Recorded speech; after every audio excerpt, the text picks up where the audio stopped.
نا تبلیغ میں آپ اوپر جاتے رہیں گے نا، آپ کو قربانی کا حاجی عبد الوہاب صاحب رحمۃ اللہ علیہ کئی بار سال کی پیدل جماعتوں میں گئے ہیں. میں یورپ کے جس کنٹری میں گیا ہوں نا، وہاں لوگوں نے بتایا یہاں حاجی عبد الوہاب صاحب آ چکے ہیں، اور اس وقت آئے ہیں جب اسلام کا نام لوگ نہیں جانتے تھے، جو عام لوگ ہیں. اندرون سندھ گیا، کہا کہ یہاں حاجی عبد الوہاب صاحب پیدل جماعتوں میں.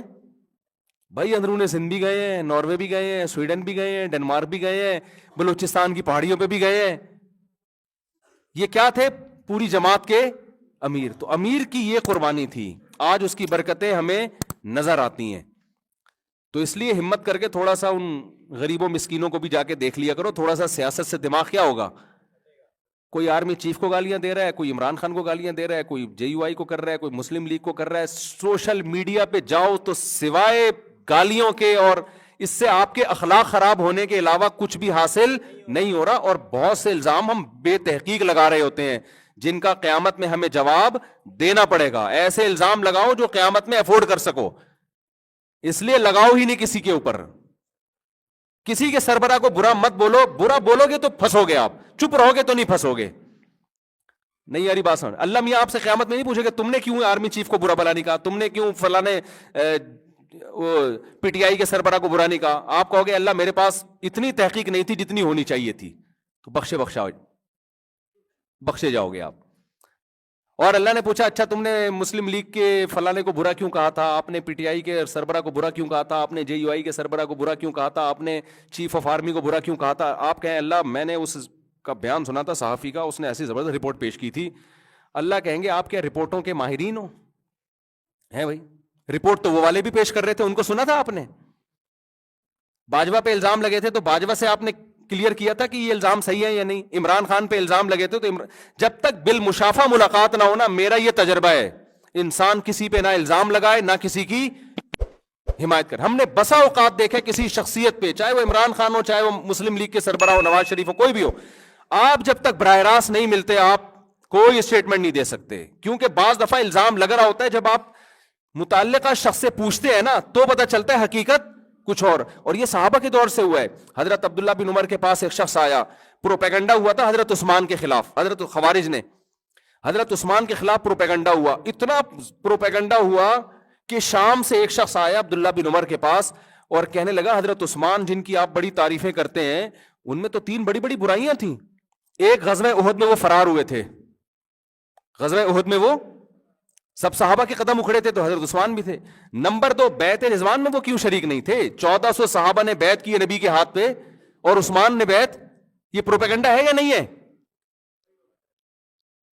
اور عثمان نے بیعت کیوں نہیں کی؟ اور ایک تیسرا بھی تھا اعتراض، کسی کے ذہن میں میرے دماغ سے نکل گیا، ایک اور اعتراض بھی تھا ابھی میرے ذہن سے نکل گیا ہے. نہیں وہ نہیں، ایک اور اعتراض بھی تھا. خیر کہ ایک تو بیعت رضوان میں شریک نہیں ہوئے، اور دوسرا یہ کہ غزوہ احد میں فرار ہو، وہ فرار کیوں اختیار کیا انہوں نے. تیسرا بھی اعتراض تھا بڑا مشہور ہے، مجھے میرے ذہن سے نکل گیا. تو خیر عبداللہ بن عمر نے فرمایا کہ غزوہ احد میں اگر وہ فرار ہوئے تھے تو قرآن میں اللہ نے ان کی معافی کا اعلان کر دیا ہے. جو بھی صحابہ غزوہ احد میں فرار ہوئے تھے اللہ نے سب کی معافی قرآن میں نازل کر دی ہے. جب اللہ نے توبہ قبول کر لی ہے تو تمہیں کیا ضرورت ہے بھائی اعتراض کرنے کی. اور دوسری بات یہ کہ بیعت رضوان میں جو حضرت عثمان شریک نہیں ہوئے، اس کی وجہ یہ تھی کہ نبی صلی اللہ علیہ وسلم نے مشرکین سے مذاکرات کے لیے اس شخصیت کو بھیجا جو آپ کی نظر میں سب سے محبوب. تو حضرت عثمان چونکہ بہت زیادہ محبوب تھے اس لیے ان کو سفیر بنا کے بھیجا ہے. اور پھر کہ حضرت عثمان کو بیعت رضوان میں نبی نے جو پروٹوکول دیا کسی صحابی کو نہیں دیا، کہ جب بیعت کا وقت آیا تو آپ نے اپنا دایاں ہاتھ اوپر رکھ کے فرمایا کہ یہ عثمان کا ہاتھ ہے اور یہ میرا ہاتھ ہے. کسی صحابی کو یہ سعادت نہیں ملی ہے. تو دیکھو جو چیز تہمت لگانے کا ذریعہ تھی جب تفتیش کی ہے تو وہی چیز فضیلت کا ذریعہ بن گئی کہ نہیں بن گئی.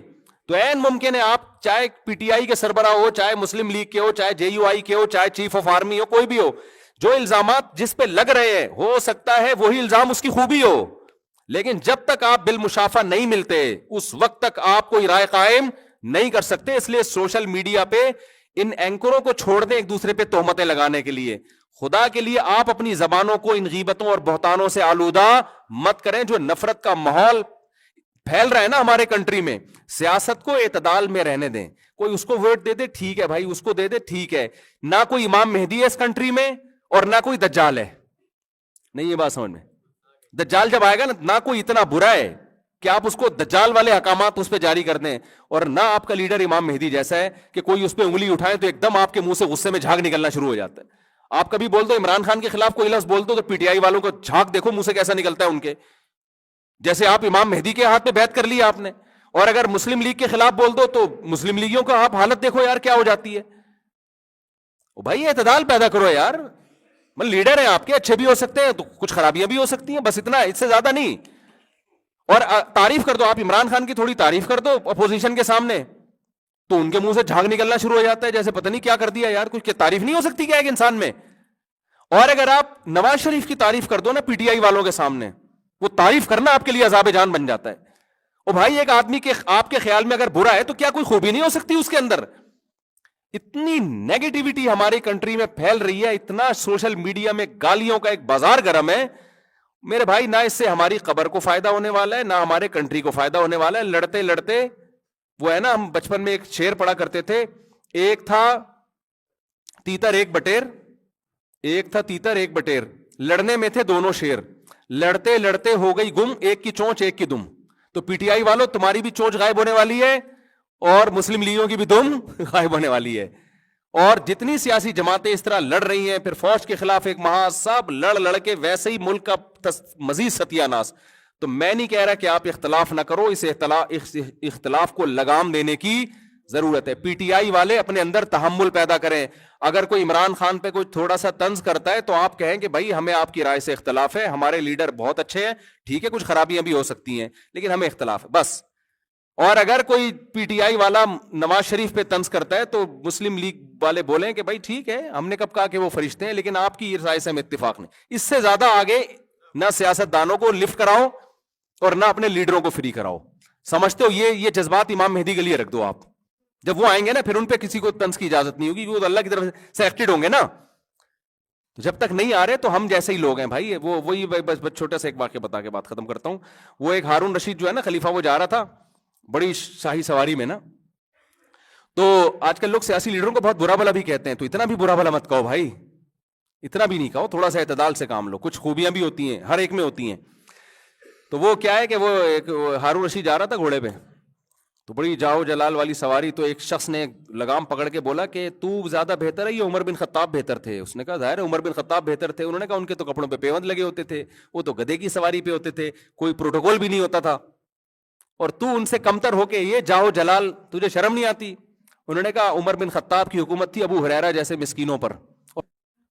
تو عمر بن خطاب کو لوگ کیسے ملے تھے؟ ابو ہریرہ جیسے لوگ تھے نا. اگر عمر بن خطاب کے 10 پیوند ہیں تو ان کے 11 لگے ہوئے ہوں گے پیوند, اور کہا میں بادشاہ ہو کے میں گھوموں گدھے پہ, اور یہ غریب لوگ جناب شاہی سواریوں میں گھومے, خود پراٹھے کباب کھا رہے ہو بیٹھ کے, اور بادشاہ جو کی روٹی اور ستو کھائے. تو میرے بھائی جیسے ہم ہیں ہمارے لیڈر اسی ٹائپ کے ہمیں ملیں گے. کوئی امام مہدی ہمارے ملک میں آنے والا نہیں ہے. تو جیسے ہم کون سا اتنے خوبصورت لوگ ہیں جس کو موقع ملتا ہے بہن کی وراثت. آج لوگ کہتے ہیں وہ اتنے اسٹیل مل کھا گیا, وہ کھا گیا, تو آپ نے کیا کھا؟ آپ بہن کی وراثت کھا گئے, آپ دکان کھا گئے, بیوی کا مہر کھا گئے. آپ کیا خیال ہے؟ ابا بچے کو جیب خرچی دیتا ہے نا ابا, آج کل وہ اس میں سے پان گٹکے کے پیسے نکال رہا ہوتا ہے اپنے, وہ اس میں سے پان گٹکے کے. ہاں کچھ ہمارے لیڈر ایسے ہیں جو بہت ہی اعلیٰ مقام پر ہیں, تو تھوڑے ہیں جن کو ہم برا بلا کہہ رہے ہیں نا, ان میں کچھ خوبیاں بھی ہوتی ہیں, کچھ خامیاں بھی ہوتی ہیں. اور جن کو ہم اچھا کہہ رہے ہوتے ہیں تو ہمارے خیال میں اچھائیاں زیادہ ہیں, خامیاں کم ہیں. لیکن یہ کہ خامی لیس ہے, ایک لفظ کسی لیڈر کے خلاف بول دو, سامنے والے کے منہ سے جھاگ نکلنا شروع ہو جاتا ہے غصے میں. او بھائی یہ تم اپنے باپ سے ایسی تمہیں عقیدت نہیں ہے, تم پتہ نہیں اپنے لیڈروں کو اپنا باپ کیوں بنا لیا تم نے. ووٹ دو, ٹھپا لگا کے آ جایا کرو بس, اس سے زیادہ فری کرانے کی ضرورت نہیں ہے کسی کو. تھوڑی بہت تعریف کر دی, ہاں جی یس آج ہمارے وزیر اعظم کا بڑا خاندانی بیان آ گیا, بس اتنا کافی ہے. آج ہمارے وزیر اعظم نے جو بیان دیا ہمیں اس سے اتفاق نہیں ہے, بس اس سے زیادہ فری نہ کراؤ. باقی میں دیکھو ملا ہوں بہت سے لوگوں سے, میرا بھی کوئی تجربہ ہے نا, جن کو ہم برا کہہ رہے ہوتے ہیں خدا کی قسم وہ اتنے برے نہیں ہوتے جتنا ہم انہیں سمجھ رہے ہوتے ہیں, اور جن کو ہم اچھا کہہ رہے ہوتے ہیں خدا کی قسم وہ اتنے اچھے نہیں ہوتے جتنا ہم انہیں سمجھ رہے ہوتے ہیں. بس یہ ذہن میں رکھو, اتنے نہیں ہوتے, کچھ گڑبڑ ان میں بھی ہوتی ہیں. تو معتدل رہو, یہ تمیز سے اپنے باپ سے عقیدت کرو, ٹھیک ہے نا, جو محبت اپنے لیڈر کو دے رہے ہو کس کو دو؟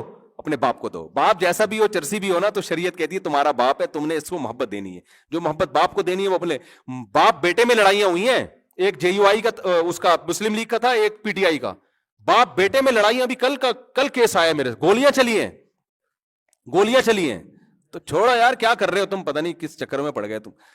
تو بس اچھے ہیں تھوڑے سے, برے بھی ہیں, جو برے ہیں تھوڑے سے اچھے بھی ہیں, بس اتنا ہے, اس سے زیادہ نہیں. اللہ سمجھنے کی عمل کی توفیق دے, ہم تو یہی کہہ سکتے ہیں بھائی.